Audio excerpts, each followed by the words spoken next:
पिछले रविवार के सत्संग में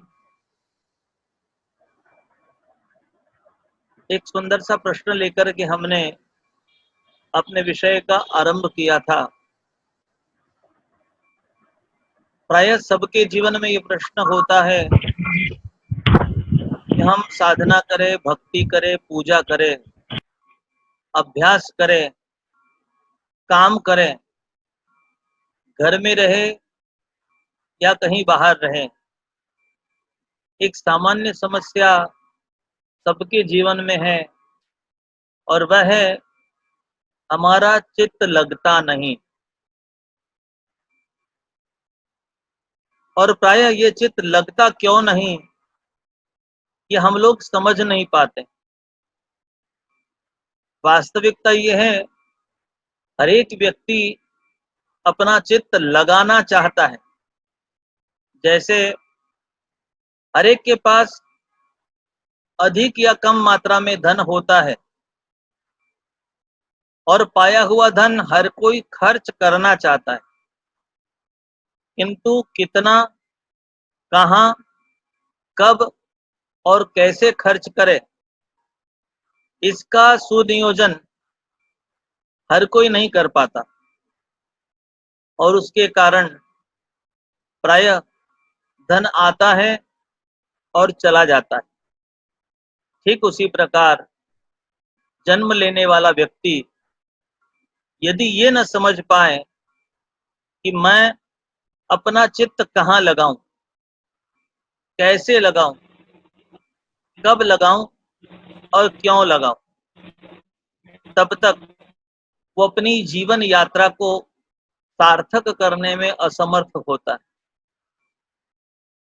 संतों का यह चिंतन है कि चित्त की वृत्ति एक है, भावे तहां लगाओ। चाहे तो विषय कमाओ, चाहे तो हरि नाम में लगाओ। अब हमारी समस्या ये है कि हम ये जान ही नहीं पाते कि हमारा चित्त हमें कहाँ लगाना चाहिए। या तो यो भी कह लीजिए कि हम ये नहीं चाहते कि हमारा चित्त चाहता क्या है, या तो ये चित्त को कहाँ लगाने से हमें सुख मिलेगा, या ऐसा कौन सा स्थान, व्यक्ति, परिस्थिति है कि जिसमें किसी वस्तु के साथ यह चित्त आनंदित रह सकता है। प्रारंभिक बालपन से लेकर के वृद्धावस्था और मरणावस्था तक हर एक व्यक्ति इस दुविधा में रहता है और प्रत्येक दुविधा में अपनी सुविधा को खोजता है कि कहाँ जाकर के मेरा चित्त लगे और कैसे इस चित्त को आनंद मिले, कैसे मेरा चित्त शांत रहे, कैसे मैं चित्त से प्रसन्न रहूं। किसी भी स्थान पर हो, किसी भी व्यक्ति के साथ हो, किसी भी वस्तु या परिस्थिति में हो, किंतु चित्त का लगना और स्थिर रहना अतिशय आवश्यक है। अन्यथा परिणाम ये हम लोग देखते हैं कि हम किसी भी स्थान पर अपने आप में स्वस्थ नहीं होते। अस्वस्थता हमें घेरे रहती है, चित्त में व्यग्रता होती है, कभी चित्त में उदासीनता होती है, कभी चित्त में अशांति होती है, कभी अंधकार से हम लोग घिरे होते हैं, कभी तो हमारे चित्त को दिशा ही नहीं मिलती और ऐसे समय पर हम अपनी जीवन यात्रा को ज्यों त्यों जीते चले जाते हैं। वास्तव में ये चित्त वहीं लगता है जहां इस चित्त को अपनत्व प्राप्त होता है, या यूं कहिए कि जहां चित्त अपना मान लेता है। अब ये चित्त है क्या? कहते हैं कि चित्त एक ऐसा स्थान है हमारे अंतःकरण का, एक ऐसा कोना है जहाँ पर हमारे सारे भाव, हमारी सारी स्मृतियाँ, हमारे सारे अनुभव और उन अनुभवों से जुड़ी हुई हमारी सारी कामनाएं, उन कामनाओं के साथ में उत्पन्न होने वाली हमारी चिंताएं, हमारे भीतर का प्रेम भाव और इन सब के बीच इन तमाम विषयों में हमारे चित्त को कहाँ जाकर के ठहरना है, इसका चिंतन निरंतर चलते रहता है। वास्तव में चित्त कभी किसी वस्तु में, किसी व्यक्ति में, किसी स्थान में या परिस्थिति में जुड़ता है तो उसका मात्र और मात्र एक कारण है, और वह है चित्त आनंद चाहता है, चित्त शांति चाहता है। अब उस आनंद और शांति की खोज में, उस प्रेम की खोज में हम अपने चित्त को लेकर के बालपन से लेकर के संपर्क में और संबंध में आने वाले प्रत्येक वस्तु से जोड़ते चले जाते हैं। थोड़ी देर तक तो जैसे एक अबोध बालक हाथ आए खिलौने के साथ बड़े चाव और भाव से खेलता है, किंतु थोड़ी देर के बाद जब वो ऊब जाता है तो उस खिलौने को पटक कर किसी और दिशा में चल पड़ता है। कारण यह है कि उस बालक को बोध नहीं है कि यह खिलौना वास्तव में मुझे सुख देगा या नहीं। जब तक वो अपने चित्त से उसमें आनंद ले पाता है तब तक लेता है, और अचानक जब उचट जाता है तो उस खिलौने को छोड़ कर के चल पड़ता है, फिर चल कर के किसी अन्य खिलौनों को अपने हाथ लेता है।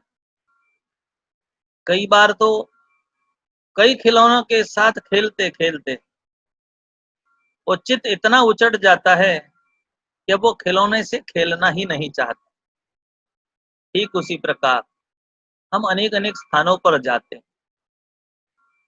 एक सहज हम सब की जीवनचर्या है, जिसे हम कह सकते हैं कि we are living on a trial and error factor, कि हम प्रयास करते हैं, अपना लेते हैं, सहज लग जाते हैं, अपना बना करके आगे बढ़ जाते हैं, और जब हमें सुख, शांति, प्रेम और पर्याप्त आनंद की अनुभूति नहीं होती, तब हमारा चित्त उचट जाता है और फिर कुछ और खोजने लगता है। आरंभ से लेकर अंत तक यही यात्रा हमारे चित्त की चलते रहती है, किंतु ये एक ऐसा कोना है कि जहाँ पर चित्त की चिंताएं भी बसी है और चित्त का चिंतन भी बसा हुआ। इतना ही नहीं, इनके बीच हमारे इसी चित्त में चिरंतन चैतन्य भी बसा हुआ है। वह चैतन्य है हमारी आत्मा, वह चैतन्य है परमात्मा। आत्मा और परमात्मा के साथ इस चित्त में एक बड़ा ही शुद्ध भाव बसा हुआ है, और वह है प्रेम। इसके साथ साथ देखिए, चित्त का सहज स्वभाव है जुड़ना, अपना जानकर अपना मानकर जुड़ना, और इसी के कारण चित्त में प्रेम के साथ साथ उसके ही जैसा मिलता जुलता एक भाव बसता है, और वह है मोह या आसक्ति, हम जिसे कह सकते हैं। अब इन दोनों में अंतर क्या है? वास्तव में इन दोनों की फलश्रुति क्या है? मोह जब कभी चित्त में जागता है वो हमें बंधन देता है, किंतु चित्त में जब कभी प्रेम जागता है वह हमें मुक्ति की ओर ले जाता है। इसी भाव को स्पष्ट करते हुए पिछले सत्संग में हमने ये बात रखी थी कि शाश्वत और नाश्वत के बीच का भेद जब ये चित्त समझे और चित्त अपनी वृत्ति को एक में आग्रह के साथ जोड़े। अब जितनी भी नाशवंत वस्तुएं हैं, व्यक्ति है, स्थान है और परिस्थितियां हैं, इनके साथ साथ जब जब हमारा चित्त जुड़ता है तो एक विशेष उपलब्धि हमें हर किसी को होती है जिसका नाम है चिंता। इस जगत में कौन ऐसा व्यक्ति है कि जिसको चिंता नहीं है? प्रतिपल किसी न किसी चिंता में हम लोग डूबे रहते हैं। थोड़ी देर के लिए हमें ऐसा लगता है कि हम लोग चिंतन कर रहे हैं, वास्तव में हम लोग चिंतन करते ही नहीं, हम सदैव ही चिंता में जुड़ते चले जाते हैं, डूबते चले जाते हैं। ये कैसे होता है? एक बार की घटना हुई, भगवान बुद्ध के पास एक राजन ने जाकर के कहा कि सामान्य व्यक्ति और एक भगवत उपासक की दोनों की गति में अंतर क्या है कि सामान्य व्यक्ति भवसागर में डूब जावे और एक भगवत चिंतन करने वाला व्यक्ति संसार सागर से तर जाता है। महात्मा बुद्ध ने 2 घड़े मंगवाए, एक घड़े में पत्थर कंकड़ भरवाए और दूसरे में घी भरा गया। अब दोनों ही घड़े के मुख को वस्त्र से बांध दिया गया, ढांक दिया गया और राजा से कहा कि इसे जाकर के सरिता में छोड़ दो। बहते हुए पानी में उन दोनों घड़ों को छोड़ा गया और वे तैरने लगे। अब आदेश दिया गया है कि लाठी से उन दोनों ही घड़ों को फोड़ दिया जाए। जैसे ही दोनों घड़ों को फोड़ दिया गया, घटना ये हुई कि जिस घड़े में पत्थर थे फूटते ही सारे के सारे पानी में डूब गए, किंतु जिसमें घी था वो सारा तैरकर पानी के ऊपर आ गया। फर्क इतना ही है, संतों के और सामान्य भक्तों के सबके घट तो समान है, जन्म से सबके घड़े समान है, किंतु उस घड़े में भरा हुआ जो पदार्थ है वो भिन्न है। ठीक उसी प्रकार यदि आपने अपने जीवन में नाशवंत पदार्थों के साथ आसक्ति जोड़ी है तो आपका चित्त आपको डूबने की ओर ले जाता है, वो केवल और केवल आपको चिंता देता है। यही अनुभव आपने प्रायः किया होगा कि संसार के विषय में जब कभी आपका अपनत्व हो, आप उसी के विषय में चिंता करने लग जाते हैं। उदाहरण के तौर पर शरीर आपको अपना लगता है और अपना शरीर जानकर के आप उसका जतन करते हैं और उसका चिंतन करते हैं। आज विश्व में इतनी बड़ी महामारी फैली हुई है, हम रोज न्यूज में कितनी ही बातें सुनते हैं, उन पर चर्चा भी करते हैं, किंतु वास्तव में क्या हमें विश्व की चिंता होती है? हम कदाचित विश्व के विषय में चिंतन थोड़ी देर के लिए करें, किंतु चित्त लौट करके फिर केवल अपने देह की चिंता पर आ जाता है और हम अपने भोजन, शयन, सुख सुविधा, धन, व्यापार, साधनों की ओर लग जाते हैं। हमारे सगे संबंधी जहाँ कहीं दूर कोने में बैठे होते हैं, हम उनके प्रति आसक्त होने के कारण उनका स्मरण करते हैं और उनकी चिंताओं से अपने आप को लिप्त कर देते हैं। तो ठीक उसी प्रकार वस्तुओं का भी है, व्यक्तियों का है, स्थान का है, परिस्थितियों का है। जहाँ अपनत्व है वहां पर हमारी आसक्ति जुड़ती है। वो आसक्ति से भरा हुआ हमारा प्रेम वह मोह का रूप लेता है और उसी के कारण चिंता से हम बंध जाते हैं, घिर जाते हैं और हमारा संपूर्ण समय उसी के बीच खोया रहता है। ये चिंता धीरे-धीरे हमारे भीतर की शारीरिक क्षमता, मानसिक क्षमता, वैचारिक क्षमता और आत्मिक ऊर्जा का नाश करती है और धीरे-धीरे व्यक्ति को चिता की ओर ले जाती है। इसलिए संतों का यह मत है कि चिंता व्यक्ति को चिता की ओर ले जाती है। अब यदि यह चित्त 24 घंटे में एक बार भी चिंतन में जुड़ता है, तो वो चिंतन कहाँ से प्राप्त होगा? तो कहते हैं जब चित्त शाश्वत के साथ जुड़े। जब कभी चित्त शाश्वत से जुड़ेगा तो भीतर से एक शुद्ध भाव जागेगा और वह होगा प्रेम का, वह होगा कल्याण का, वह होगा मुक्ति का, वह होगा आनंद का, वह होगा शांति का। और इसलिए चित्त का आत्मा के प्रति चिंतन करना, कल्याण के प्रति चिंतन करना, मोक्ष के प्रति चिंतन करना, विशेषकर भगवान का चिंतन करना। अब ये चिंतन करे तो किस प्रकार से करें? आंखों से यदि चिंतन करना है तो इन आंखों को चिंतन दीजिए कि आंखें देखती तो है, किंतु अब देखे तो क्या देखे। इन आंखों को वह भाव प्राप्त हो कि कब देखूं किरतार नयन से, कब देखूं किरतार। इन आंखों ने जगत के अनेक अनेक दृश्य देखे हैं, किंतु क्या वास्तव में इन आंखों को शांति मिली है, वो दिव्यता मिली है? अनेक अनेक रूप देखे, किंतु इन आंखों को ठंडक तो तब मिलेगी जब सांवले सलोने अपने ईश्वर का, अपने कन्हैया का मुख देखेंगे। और इसलिए आंखों को चिंतन दीजिए कि आंखें भगवान का दर्शन करने की चाह लेकर के खुलें।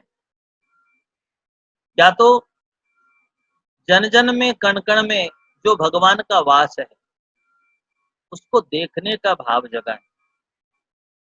देखिए जगत में जगदीश को देखने का चिंतन यदि जगाओगे तो ये जगत बड़ा दिव्य लगेगा।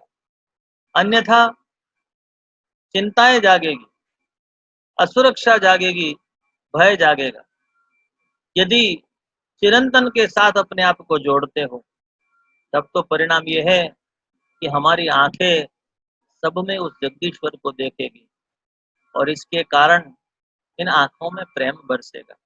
ईर्ष्या नहीं होगी, घृणा नहीं होगी, राग द्वेष नहीं होगा, आंखों में जलन नहीं होगी, आंखों में पीड़ा नहीं होगी। इतना ही नहीं, उन आंखों में दिव्यता के कारण हमें सब में गुण दिखाई देंगे, अच्छाइयाँ दिखाई देंगी, मार्ग दिखाई देगा, मंजिल दिखाई देगी। अन्यथा इन आंखों को केवल और केवल जो है दोष दिखाई देंगे, बुराइयां दिखाई देगी, अशांति दिखाई देगी और उसके कारण हमारे चित्त में फिर चिंताएं बढ़ने लगे। ठीक उसी प्रकार है विषय कानों का। कान से हम सुनते तो बहुत कुछ है, किंतु यदि सत्संग के माध्यम से हमारे कानों को सत्य का चिंतन प्राप्त हो सकता है कि हमारा मन मस्तिष्क इतना कुछ सोचने समझने की क्षमता रखे न रखें, किंतु संतों के अनुभव से हमारे कानों को श्रवण भक्ति प्राप्त हो और इसके द्वारा हम श्रेष्ठतम चिंतन को श्रवण करें। ऐसा चिंतन, ऐसे दिव्य शब्द कि जो सीधे हमारे मन में जाकर के बसे और भीतर के आत्म प्रकाश को जगाए। तो देखिए जीवन में एक आग्रह का निर्माण होना अतिशय आवश्यक है। जीवन में हमारे पास मूलभूत 5 विषय शब्द, स्पर्श, रूप, रस और गंध के हैं, किंतु इन तमाम विषयों में हमारा आग्रह चिंतन का होना चाहिए। अपने आप को कैसे परमात्मा के साथ जोड़े रखे और इसी भाव में हम लोग आगे बढ़े। हमारा विषय था चिंता से चिरंतन तक की यात्रा। उस चिरंतन तक पहुंचने के लिए हमें अपने भीतर के चैतन्य को जगाना होगा, सत्य को समझना होगा। एकांत में जब कभी बैठे, अपने आप को भीतर झांक कर जानने का प्रयास करें। केवल जाने नहीं, अपने आंतरिक भावों की स्थिति को बदलने का प्रयास करें।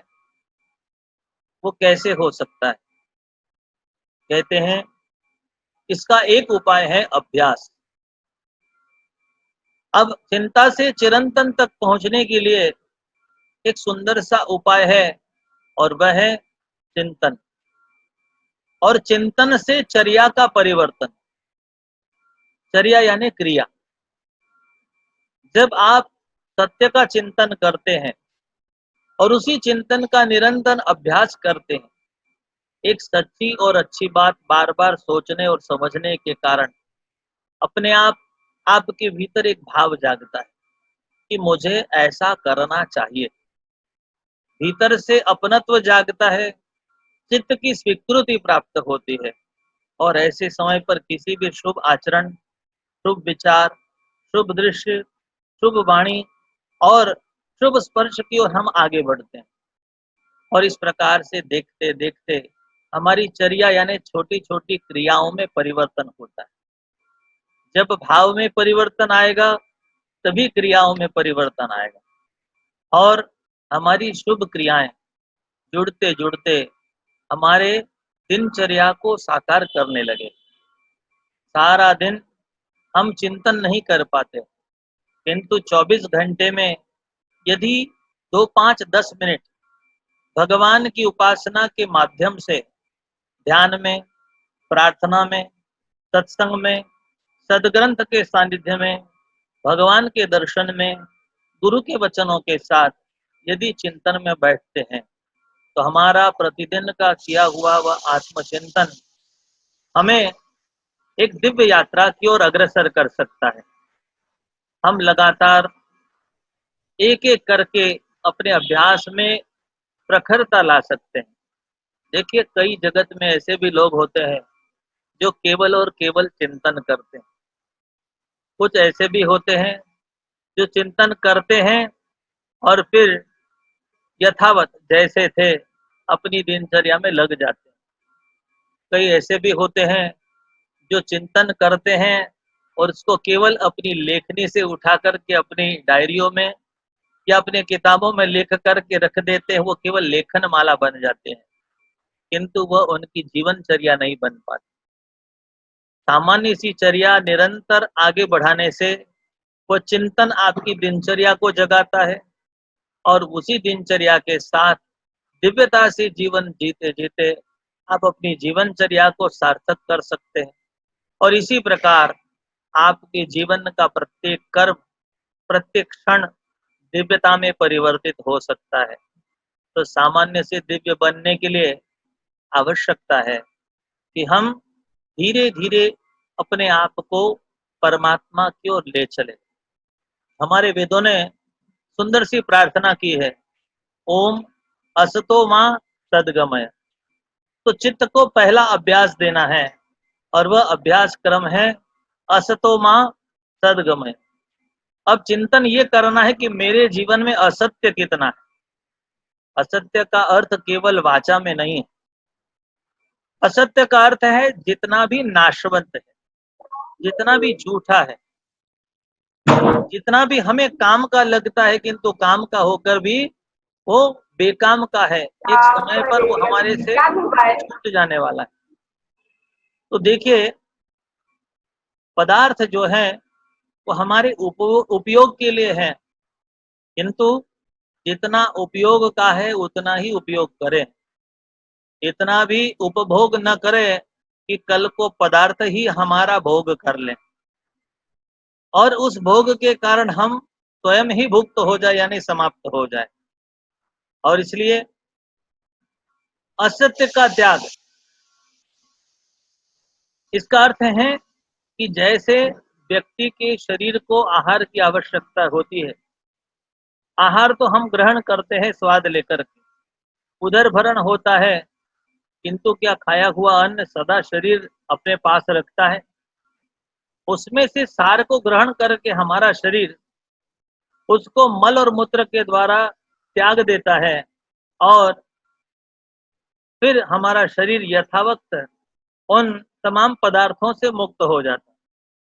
ठीक उसी प्रकार हम अपने जीवन में प्राप्त हुए प्रत्येक व्यक्ति, परिस्थिति, वस्तुओं का जब उपभोग करते हैं या उनके साथ अपनी यात्रा करते हैं, तब मन में भाव ये होना चाहिए, यह परमात्मा का दिया प्रसाद है, जिसको मुझे ग्रहण करके इसमें की दिव्यता को साकार करना और समय के साथ इसे त्याग करके मुझे आगे बढ़ना है।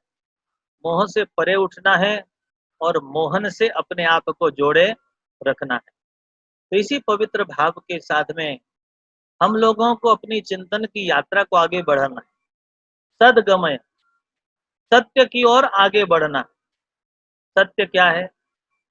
ये जगत में जितने भी पदार्थ हैं, इस जगत के साथ जितनी भी व्यक्ति है, वस्तु है, परिस्थिति है, सब के सब नाशवंत हैं और इसलिए नाशवंत के साथ मुझे स्वयं नष्ट होना नहीं है। मैं कौन? मैं चिदानंद हूँ। मैं चित्त में रहा आनंद स्वरूप आत्मा हूँ। आत्मा में रहा वह चैतन्य स्वरूप परमात्मा हूँ और इस भाव के साथ में निरंतर मुझे अपने चिंतन को सत्य की ओर आगे बढ़ाना है। तो कहा असतो मां सद्गमय। देखिए चिंतन का विषय है, यदि इस विषय को लेकर के आप चलेंगे तो आपके जीवन में प्रकाश होने लगेगा। समय समय पर आपको ध्यान आएगा कि अब तक हम बेकार की कितनी कितनी बातों में उलझे रहे। देखिए जिन क्रियाओं को करना आवश्यक है प्रतिदिन करिए। घर के काम हो, नौकरी हो, धंधा हो, व्यापार हो, आराम हो, घूमना फिरना, पढ़ना लिखना, सब कुछ आवश्यक है। जीवन में कोई भी क्रिया को निरर्थक समझना नहीं है, किंतु उन क्रियाओं में उलझे रहना नहीं है। कार्य को करते हुए भी उसमें एक श्रेष्ठ भाव है कि इनमें से मैंने कितना सच्चा किया। सौदा करे तो सच्चा सौदा करें। गुरु नानक देव जी के जीवन में एक बड़ी सुंदर सी घटना हुई।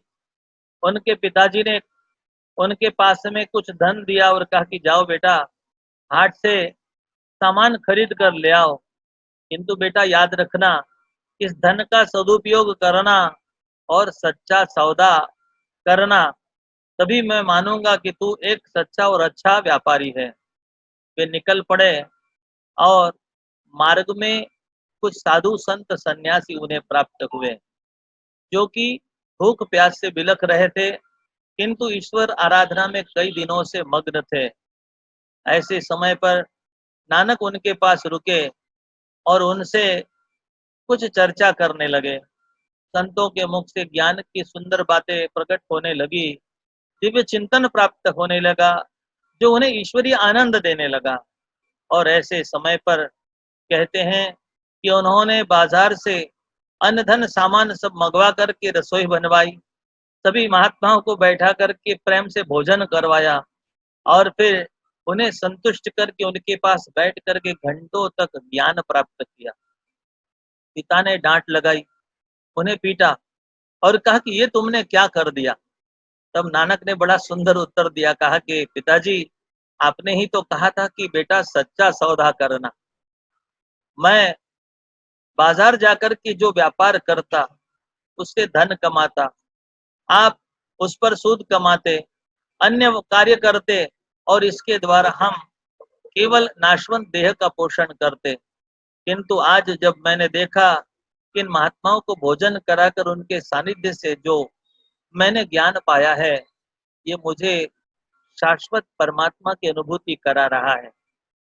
उस दिव्य अनुभूति के साथ में परमात्मा के सानिध्य में मैं पहुंच पाया और इसलिए मुझे ऐसा लगता है कि ये सौदा सच्चा है, ये सौदा अच्छा है और इसलिए मैंने अन्य साधन को छोड़ करके अब शाश्वत की राह पकड़ी और महात्माओं के साथ ज्ञान का सौदा किया।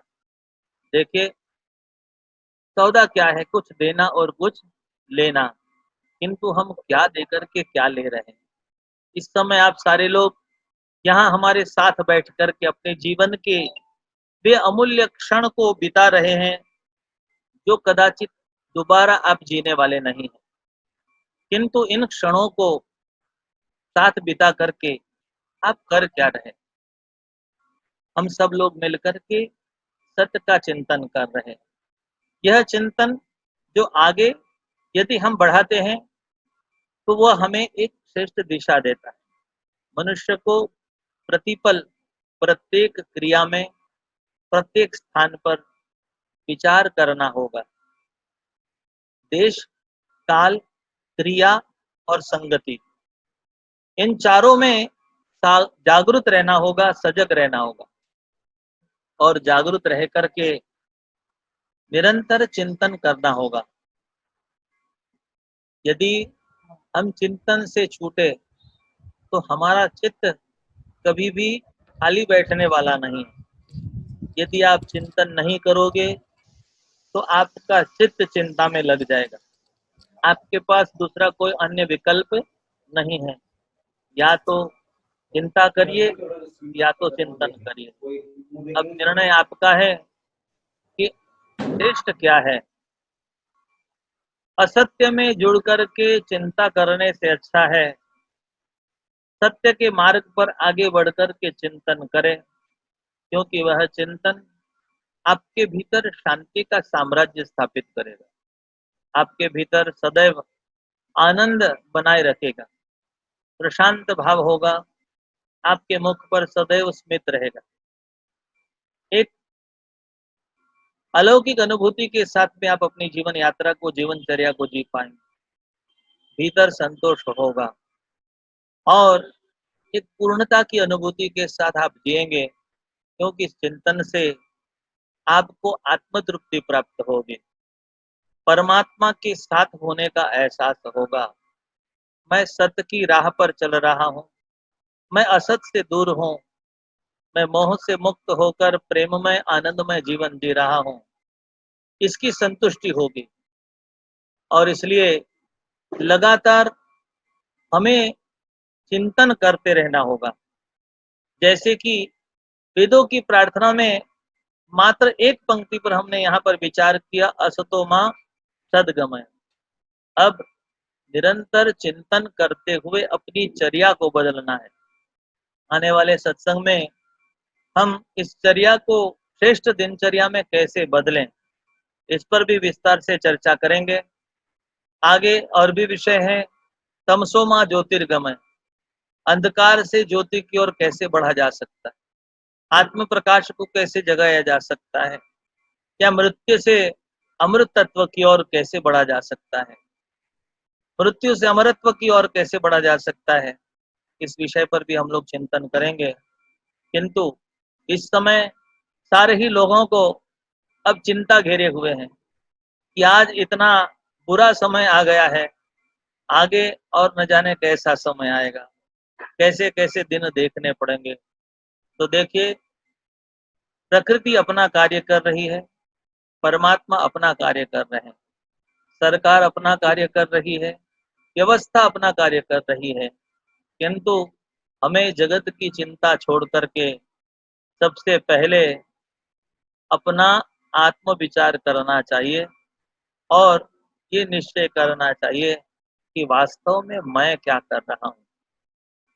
जो कुछ भी मैं कर रहा हूँ, क्या इससे मुझे वास्तव में आत्म शांति, आत्म तृप्ति या परमात्मा के साथ जोड़े रखने का साधन प्राप्त हो रहा है? क्या मेरे जीवन में या दिनचर्या में दिव्यता है? आज सवेरे से लेकर के रात तक के तमाम अपनी क्रियाओं पर थोड़ा सा पलट फेर करके देखिए। हो सके तो हफ्ते 15 दिन तक एक डायरी और पेन लेकर के अपनी दिनचर्या को लिखिए कि कितने बजे आपने क्या किया, और इसी के साथ यदि आप थोड़ा इतिहास टटोलेंगे पिछले 2 महीने का, तो आपको ख्याल आएगा कि आपने अपने अमूल्य जीवन में से ऐसे-ऐसे क्षण बिता दिए हैं कि जिसका कोई सार आपको प्राप्त नहीं होगा। संसार में तो आप हैं, किंतु न तो परमात्मा का संग प्राप्त हुआ, न तो जीवन में परमार्थ हुआ, और न ही संग में कोई सार प्राप्त हुआ। इसलिए अपनी चर्या को सार्थक करने का प्रयास करें। चिंता से चिंतन की ओर अग्रसर होने का प्रयास करें। जब जब कभी शाश्वत के साथ अपने चित्त को जोड़ोगे, आपका चिंतन आरंभ हो जाएगा। अब देखिए, केवल और केवल तभी हमारे भीतर चिंतन जाग सकता है जब हम उसका महत्व समझेंगे। भगवान के साथ जुड़ने से हमें सदैव ही लाभ मिलेगा। भगवान मेरे हैं, आत्मा और परमात्मा एक हैं। परमात्मा की शरणागति ही सुख का साधन है।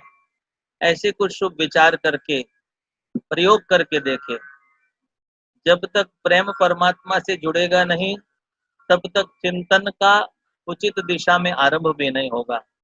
और फिर बिना प्रभु प्रेम के आप लाख चिंतन का प्रयास करें, सांसारिक चिंताएं बार बार पूजा में, उपासना में, ध्यान में, अभ्यास में, कार्यों में आकर के आपको परेशान करती रहेगी। रात की नींद में भी, सोए समय भी आपको चिंताएं घेरे रखेगी। श्रेष्ठ उपाय है चिंतन, और इस चिंतन को सहज स्वभाव करने की आवश्यकता है, और वह है अपनी चर्या को परमात्मा के साथ जोड़िए। यानी छोटी छोटी प्रत्येक क्रिया को चित्त लगाकर परमात्मा के साथ जोड़कर संपन्न करने का प्रयास करिए। दिन के आरंभ से लेकर रात्रि शयन तक जितनी भी छोटी छोटी क्रियाएं कर रहे हैं, इनको जोड़िए परमात्मा के साथ। वो कैसे? तो कहते हैं नाम से, सुमिरन से, सांसों से, दर्शन से, श्रवण से, बारंबार उच्चारण से, कीर्तन से, संगीत से, स्वाध्याय से, यानी कि पुस्तकों को पढ़ने से, ग्रंथों को पढ़ने से, स्मरण से, संतों के सुमिरन करेंगे, भगवान की सुंदर सुंदर छवियों का स्मरण करेंगे, सुंदर उत्सव जैसे दिव्य प्रसंगों का स्मरण करेंगे, भगवान के लीला स्वरूप का चिंतन करेंगे, भगवान की लीला परिकर जुड़े हुए भगवान से जो भक्त हैं उनको स्मरण करेंगे।